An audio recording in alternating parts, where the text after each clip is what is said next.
তিনি প্রথম বেসরকারি খাতের প্রতিনিধি হিসেবে এই দুটি গুরুত্বপূর্ণ প্রতিষ্ঠানের নেতৃত্বে আসেন।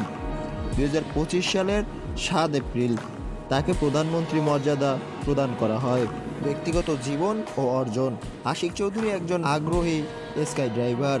তিনি মেমফিসে বাংলাদেশের পতাকা নিয়ে 41,795 ফুট উচ্চতা থেকে জাম্প করে greatest defence free fall with a banner বা শিরোনামে গিনেস ওয়ার্ল্ড রেকর্ড অর্জন করেন। এছাড়াও তার একটি প্রাইভেট পাইলট এজেন্সি রয়েছে। চৌধুরী আশিক মাহমুদ বিন হারুনের নেতৃত্বে বাংলাদেশের বিনিয়োগের নতুন দিগন্ত পৌঁছে যাচ্ছে। তার অভিজ্ঞতা, দৃষ্টিভঙ্গি এবং উদ্ভাবনী চিন্তাধারা দেশের অর্থনৈতিক উন্নয়নে গুরুত্বপূর্ণ ভূমিকা রাখছে। আপনি কি মনে করেন আশিক চৌধুরী দেশের জন্য কতটা সুফল বয়ে আনতে পারবে? কমেন্টে জানাতে ভুলবেন না। ভিডিওটি ভালো লাগলে ভিডিওটিতে একটি লাইক দিয়ে আমাদের চ্যানেলটি এখনও সাবস্ক্রাইব করে না থাকলে সাবস্ক্রাইব করে সঙ্গেই থাকবেন। দেখা হবে পরবর্তী কোনো ভিডিওতে নতুন কোনো বিষয় নিয়ে। ততদিন পর্যন্ত ভালো থাকবেন, সুস্থ থাকবেন। আল্লাহ হাফেজ।